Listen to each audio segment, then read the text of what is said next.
Okay, that's the signal for 3 o'clock. No, it's not, but it's 3 o'clock anyway now. So it's an opportunity to start this afternoon's meditation session, 3 to 4:15 every Saturday, the ongoing class. For those who come to the Introduction to Meditation class, that is on the room to my right, taken by Dennis. So on this class, as usual, we teach some new aspect of meditation to enhance one's practice. This is mostly for those who've meditated before. To be able to understand just where some of the blockages of meditation and how to overcome those so you can go deeper and more peaceful, more alert and more delightful type of meditation. And I was mentioning to the monks last Wednesday a simile which I developed called the simile of the snake. It was because when I was a monk in Thailand, it really was very, very poor. Just the villagers were self-sufficient, so even the monks didn't really have much. So a lot of the time, living in the jungle, we didn't even have any sandals. We had to go barefooted, which you may think is fine, but when you know that there's so many snakes and centipedes and scorpions who slithered on that jungle floor, especially at night time, and that your flashlight had no batteries in it, it was really dull, and you had to go backwards and forwards through the moonlight. And this is not exaggerating. That's what it was like. So it was very dangerous. But even though I spent 9 years in those forests and jungles, especially the first years were very poor, I never stepped on, well, I did step on a snake once, but it jumped one way, I jumped the other way. It's very lucky we didn't jump the same way. But I never got bitten. And one of the reasons was, especially at night time, after we'd done an evening meeting in the monastery hall, and I walked back to my hut in the jungle, I was always on the lookout for snakes, especially. If I saw a dark shape across the path, I didn't have enough light to know whether it was a real snake or not, or just a twig, or a branch, or a shadow. If there was any possibility that could be a snake, I would turn around and go another path, or jump over it. Because I was always on the lookout for those snakes, I never mindlessly trod on one. And I use that simile for meditation. Each one of you has your own problems in meditation. Sometimes it works, sometimes it doesn't. Sometimes you get deep, sometimes you don't get so deep. It could be the problem of excessive thinking. It could be the problem of just sloth and torpor, being tired and dull. It could be the problem of always getting worried and excited, or whatever those problems are. But whatever is your main problem in meditation, you can call that your snake. And what it means is that you program your mindfulness, you set up your awareness to be on the lookout for those problems in meditation. And if you set up your mind at the beginning of the meditation to look out, say, for sleepiness, it means that before sleepiness catches you, before it bites you, using the simile of a snake, you can see it and you can avoid it by going on another path. But when you don't set up the mind to look out for the problems in meditation, it means that by the time that you notice the snake, it's already bitten you. By the time that you notice you're tired or dull, it's too late. I always notice that before a train leaves the station, or just as it's leaving, it's very easy to stop. But once a train is traveling down the tracks at 120 or 30 kilometers an hour, you put on the brakes, it takes a kilometer to stop because of the momentum is so great. Or just like picking out a small weed from the forest, you can pick it out very easily when it's small.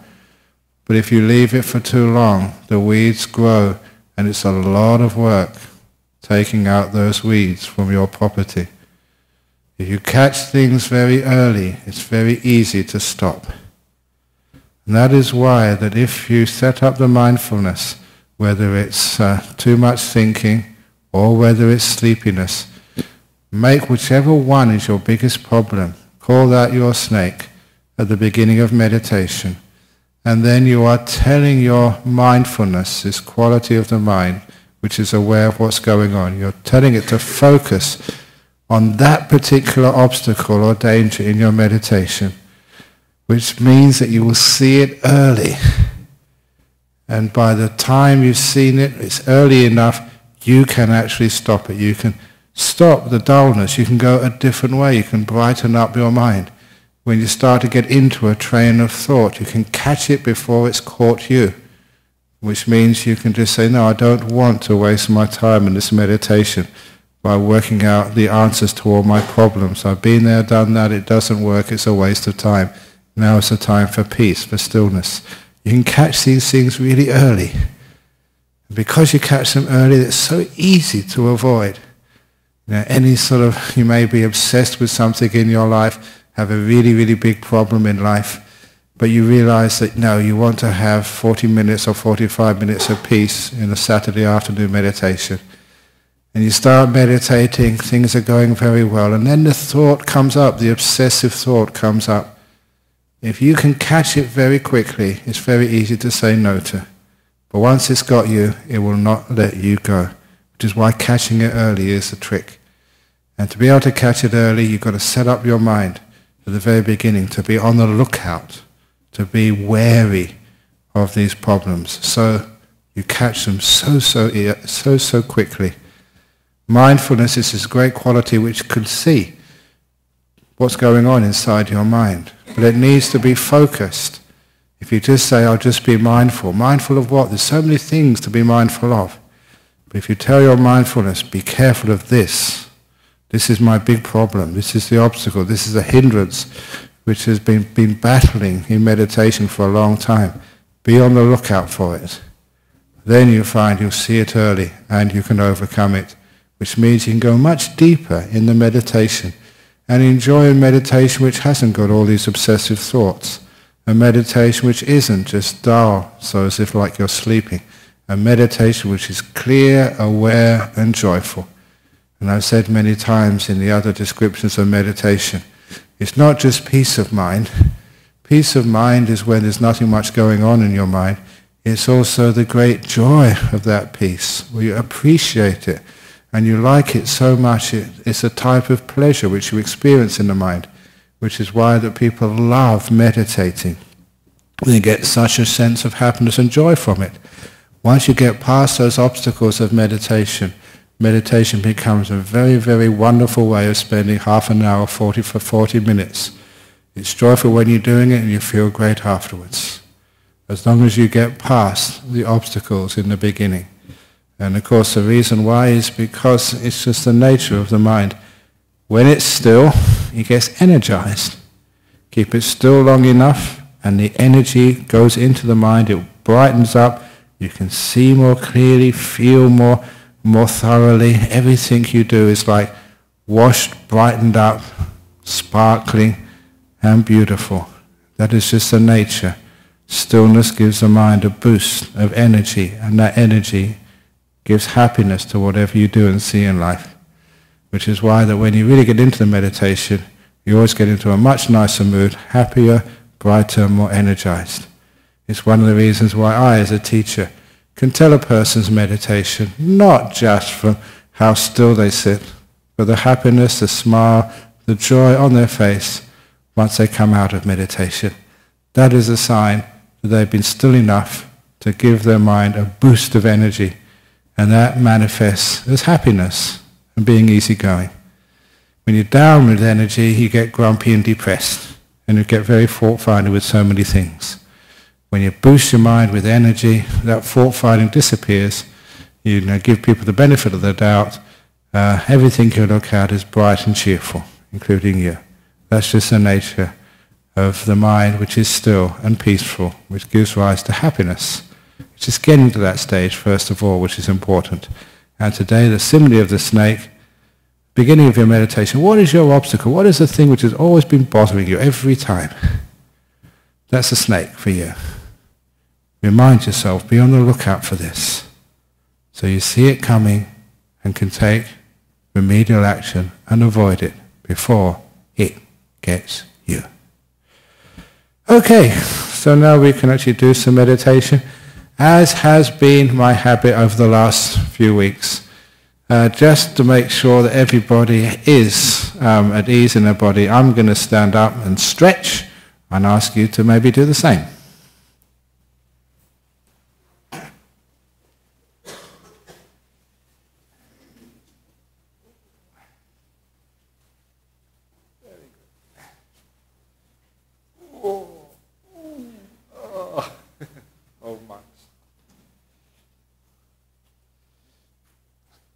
A little bit of kindness to your body at the beginning actually helps. And when you're stretched enough, sit down.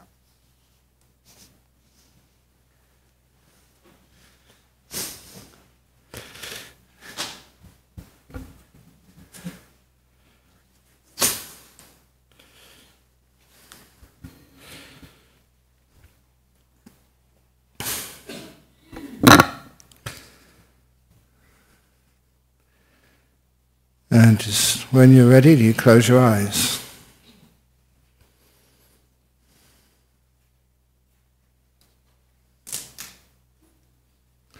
By closing your eyes, you can become more aware of your body. Not immediately. The other simile I like to bring up is that of being in a lit room and going out into the garden, into the darkness. When you go out from a lit room into the darkness outside the house, it does take a few seconds for your eyes to adjust so you can see the more subtle features in the darkness. Your pupils in the eyes get bigger and you can start to see again. It takes a minute or so, and then you can be aware of the things to be able to be seen in the darkness. It's like closing your eyes. It takes a minute or two for the brain to adjust to the more subtle input of data from the physical sense of touch. You start to become more sensitive to the sensations in your body.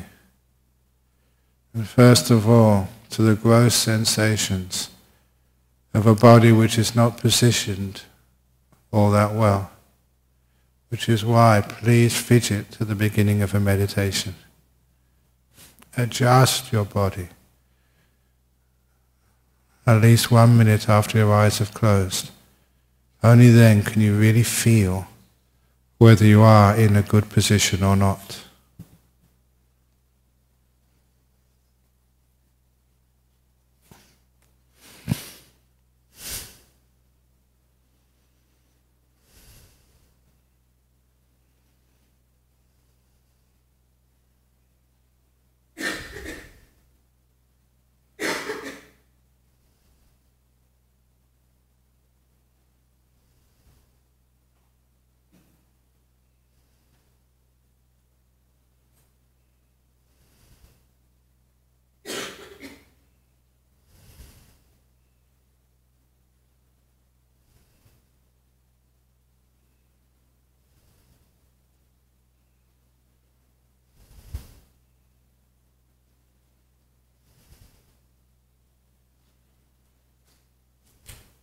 And always be prepared to move the body.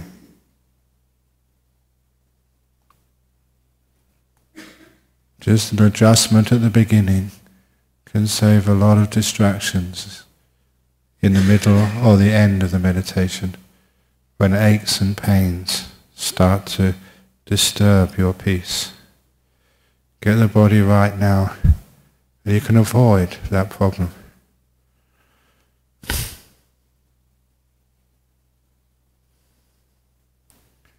It is also developing the ability to keep your attention on one thing and not rush on to something new.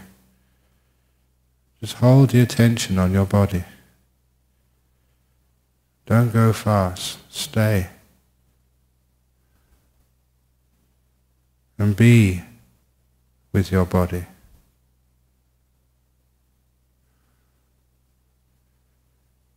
And if you're mindful, aware of your body, you find you have the ability to relax it, or rather relax parts of it at will. If there's a part of your body, maybe your stomach or your legs, which have got some injury or illness and it's aching, just by focusing on that area, sending it kindness, compassion, being kind to it, you find it relaxes. So many tightnesses and tensions and pains in the body are just because of fear. When we focus on that part of the body, rather than running away from it, we are overcoming that fear, allowing us just to relax a part of the body at will. Just imagining it, expanding, loosening, softening. All of these words which allow the body to be and to heal and be healthy.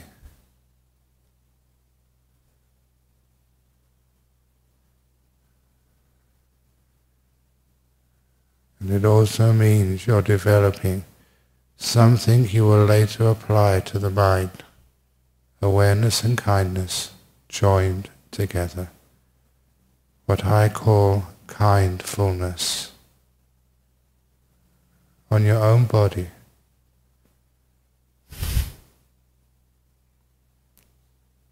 And if you truly are kindful on your body, the body will feel very relaxed.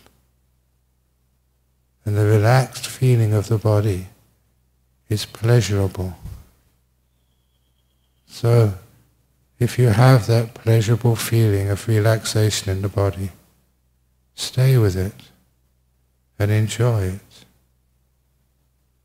It is the subtle pleasures of meditation which, when we get into, create a great joy and happiness, even ecstasy of a healthy, relaxed body, and later of a mind that is similarly free.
Staying with your body until it is deeply relaxed.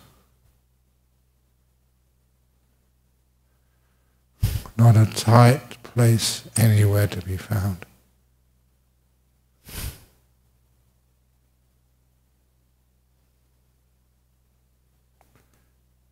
And when that body is very relaxed with kindfulness, only then can we let it go. Let it disappear as we focus on our mental world.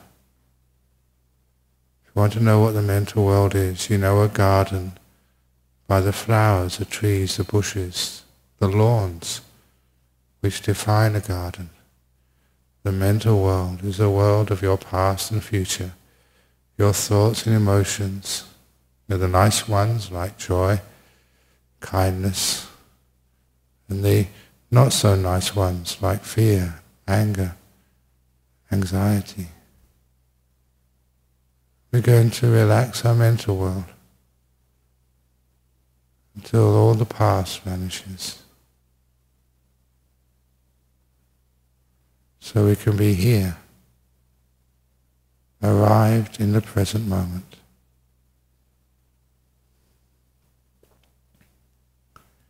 The past you cannot change. And never imagine you can learn, that you can learn from the past. You don't learn from the past when you think about it. You get imprisoned by it. A human being learns from the present moment. That is a place where wisdom and freedom reside, not in the past, but in the present. And as for your future, we all think we should be responsible for our future. And we really believe we should plan to be responsible. But soon you will understand that now is where your future is being made. And if you want to be responsible for your future, be responsible for the place it's being made right now. And you ensure that this moment is as kind, as mindful, as peaceful as you possibly can. And you will understand that is the very, very best you can do for your happiness, your health, your kindness in the future, by putting all of your attention in the place these qualities are being built up right now.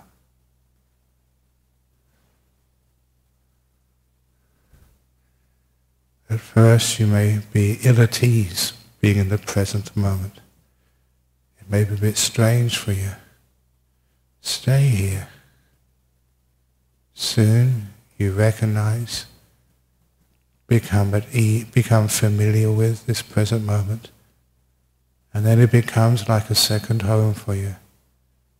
You can relax just in the here and now, just being. No past, no future. Relaxing your mental world. Like it's got no burdens anymore. 2 heavy suitcases have been put down. Heavy weights are no longer dragging down the energy and happiness of your mind. In this moment, you can be free.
And in order to give your mind something to focus on, if you wish to invite the breath into your mind, just ask yourself, am I breathing in or am I breathing out? How do I know? And the answer is the feeling which may be different for every human being, but your feeling which tells you what the breath is doing. Don't locate that feeling on your body, you just know that's enough. The breath is going in, or the breath is going out.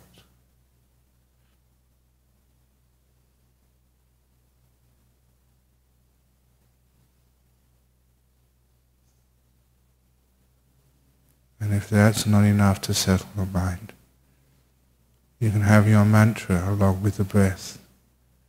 Breathing in, peace. Breathe out, let go.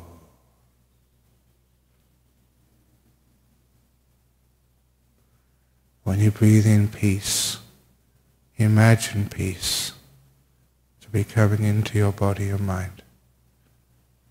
Imagine it filling up your body and mind with this beautiful, delectable, subtle sense of peace, where there's no disturbances, no obstacles. You breathe out, let go, and all any physical discomfort or sickness just goes with your breathing. You can imagine any disease you may have flowing out with your breath. Any anxiety, any guilt or anger, breathing out, let go. You can imagine it going out from your body and out from your mind. Breathing in peace to replace any negative emotion you may have built up over the week. Imagine that. Make a picture of it. So for you it becomes psychologically potent. The pain does go. And into your mind with every in-breath, beautiful peace and freedom and lightness.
Oh, it is getting very close to the end of the meditation now. It's a time to reflect on how you feel, what worked and what didn't work, and how much peace you have nevertheless.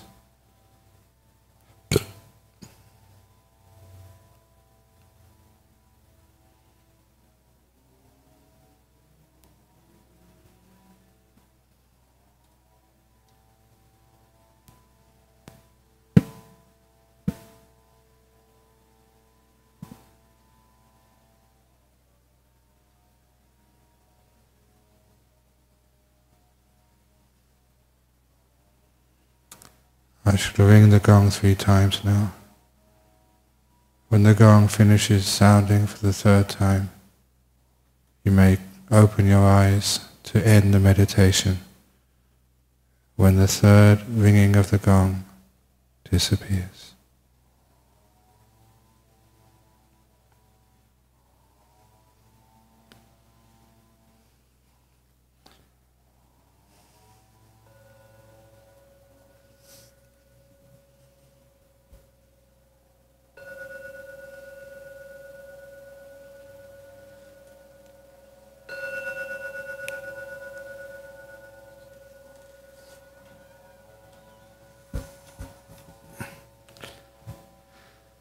There we go.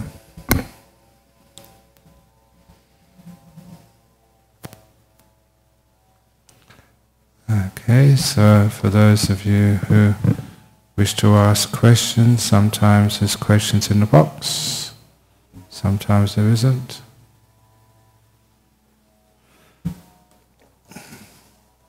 No questions in here?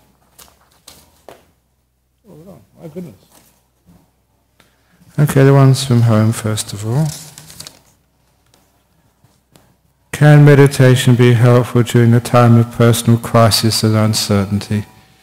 Absolutely helpful when there's crisis or personal crisis and uncertainty. It's a simile which I developed a long time ago. The simile of a hand. How big is a hand? My hand is now so big I can't see anybody. I can't see anything in the whole universe, only my hand. It's not my hand's fault, it's just I'm holding it too close. When I put my hand where it belongs, at the end of my arm, I can see you, but I can also see my hand. It's perspective. And that's actually what meditation does. When you could meditate, the personal crisis is put in perspective. You let it go, you put it down, you become peaceful. And when you go back to it at the end of the meditation, you have a fresh perspective. You can see it, and you find it's not that big anymore.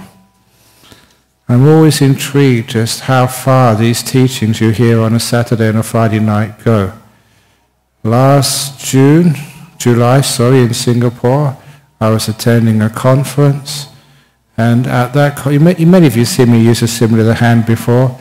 At the conference, the latest psychology advance in therapy, this fellow from Sydney, he was saying, the 2 hands, the problem with life is you put your 2 hands up here and you can't see anything. You put your 2 hands where they belong at the end of your arm and you can see other things.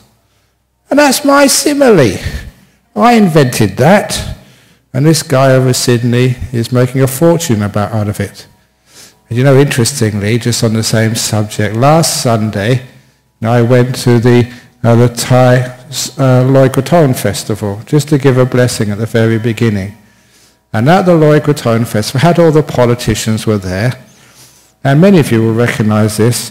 They had the new member for Perth, Eleni Evangeli, whatever her name is, but she's a local member for Perth.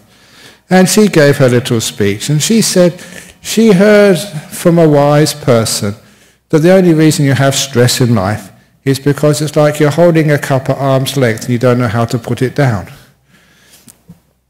Now, many of you have seen me do that for the last 10 years.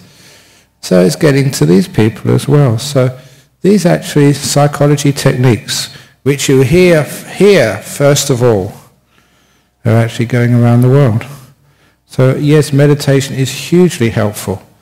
in personal crises. You just put it down for a while. And when you take up the crisis again, it's not that big. It's easier to carry. So it works 100%. However, if you have your personal crisis first, and then you learn how to meditate, it's a bit late. You learn meditation first of all, so it gives you the ability of being able to put things down. You know how it works, which means that when the crises do come in your life, they're just small things. It's not a big deal anymore. How can we use meditation during a time of bereavement for a close family member to heal and overcome grief as well as other very emotional feelings? Again, it's the same thing. It gives you some freedom from an obsession. Grief is a cultural addition to loss. It's one of those strange things in life. We take grief for granted. Somebody dies and we think, oh, you poor thing. What do you mean, poor thing? I've just inherited a lot of money. That's just being cynical. But no, if somebody has died, and the grief you have, it is just our culture has added that onto our way of dealing with life. We're expected to grieve where we don't need to. And when I was in Thailand, northeast Thailand, for 9 years, this was a culture which had never been penetrated by the West. And not like Burma or Sri Lanka, the Westerners have been there for years. The northeast of Thailand, Thailand was never colonized. Especially the northeast of Thailand, it was way, way, way out of the reach of Western culture.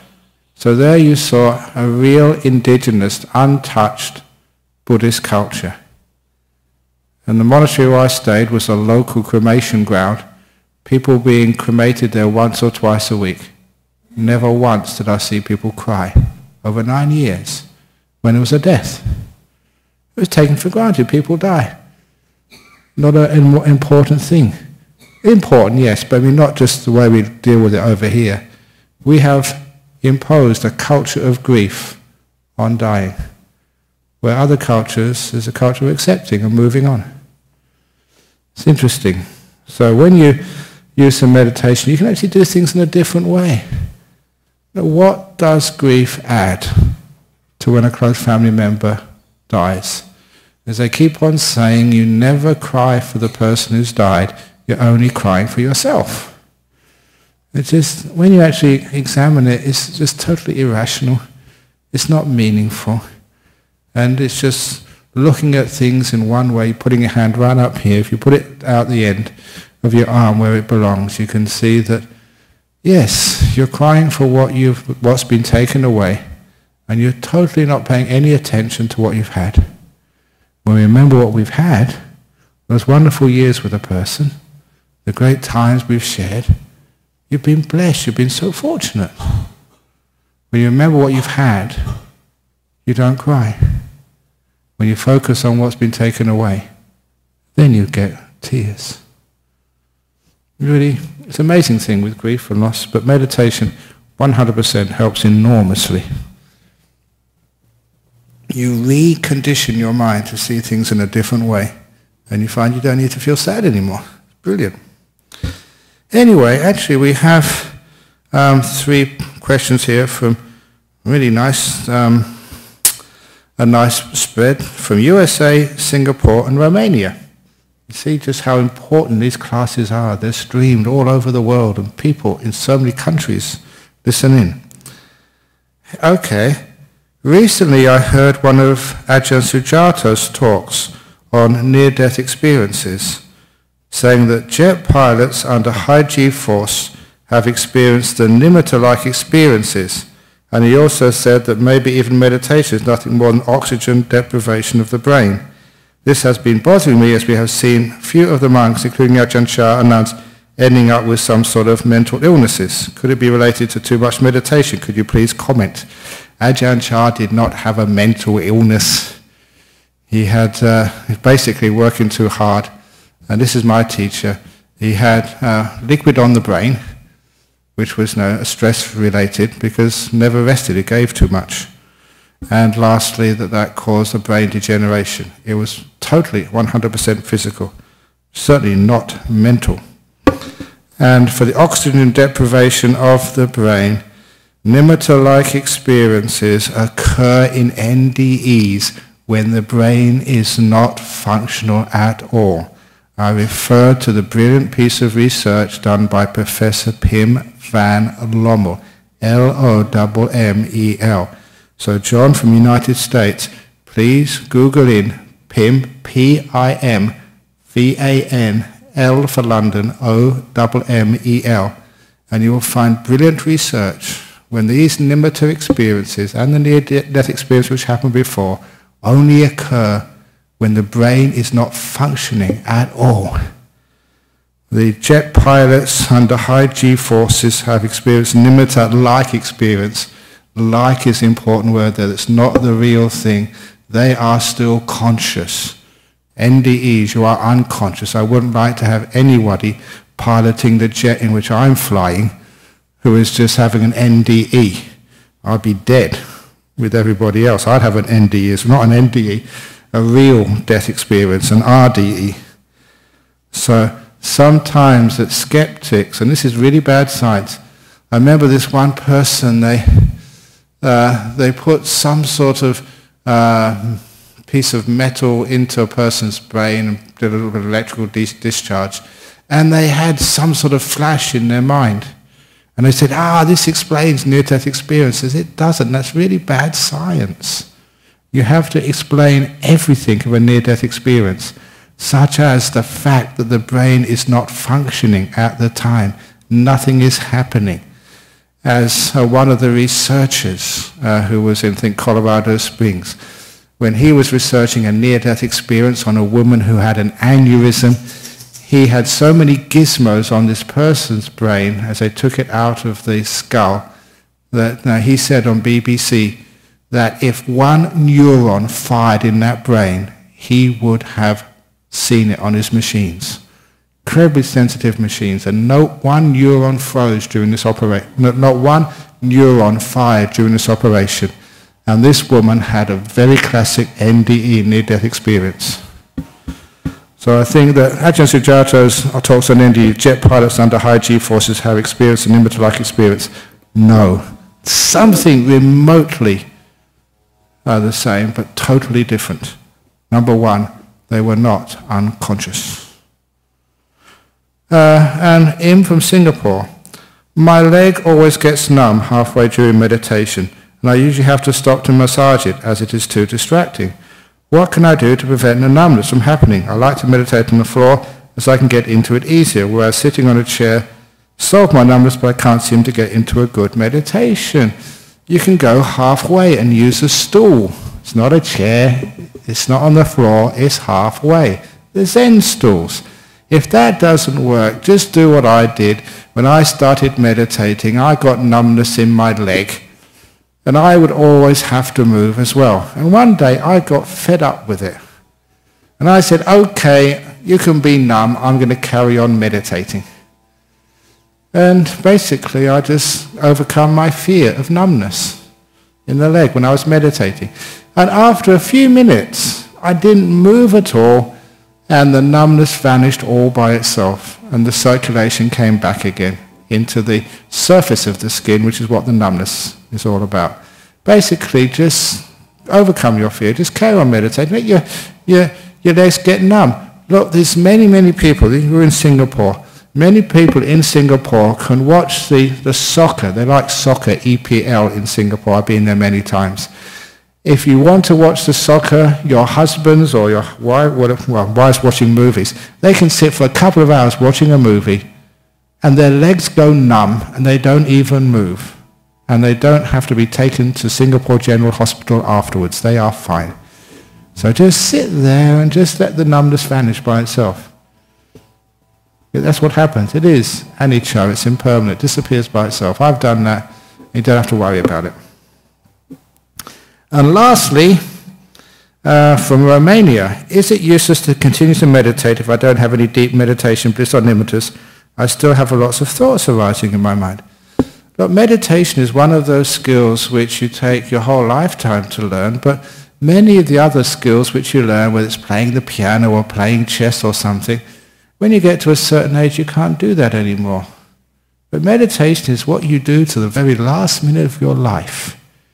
And so it is a skill which you will use when all the other skills you've learnt in your life are just beyond your powers. Meditation is a skill par excellence which you will take with you forever.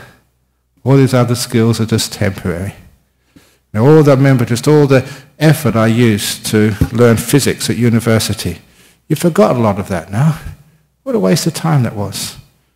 But my meditation is something which I learned, and it keeps on growing and gets better every time, which is one of the most wonderful uses of my time I've ever done. It's there forever. And also, the benefits of this are way, way better than anything else you could have done in your life. So it's worthwhile, Nelu from Romania, carrying on meditating. Learn. You haven't just managed to get past those thoughts in the mind. It's one of those big problems for people, the thoughts in the mind. But if you keep following these instructions, after a while you get it. It works. And you can meditate with hardly a thought in your mind, and you get so peaceful, so blissful. Nimittas come later on, but just get to the state where you can just watch the breathing for hours and have this beautiful, we call delightful breathing. Watching the breath go in, watching the breath go out without a care in the world. No past, no future. So nearly when you're just starting the meditation, so carry on until you can get to that stage. It's worth putting the investment of time in. Because everything else you do, you invest your time in life, whether it's your money, whether it's your family, please excuse me, but the family will leave you eventually, whether it's even your health will depart, but your mental health, the meditation, that will be with you for the last moment of your life and beyond. That's why it's incredibly important to put the time into developing that. And it's only a matter of time. People get it eventually. It's just training, that's all. And when you do train your mind, you find you can have a very peaceful mind with so many benefits. So carry on. It's well worth the time, the effort, even the frustration. But don't just use what I call willpower. Use wisdom power, Nelu. You know, listen to all the talks, listen to the instructions. There's some fine instructions there. I've been teaching meditation for years, and many people, I get invited all over the world to teach this stuff. And the books are bestsellers. So I know what I'm talking about. So listen carefully. Follow the teachings, follow the instructions, and it works. You'll have a wonderful time.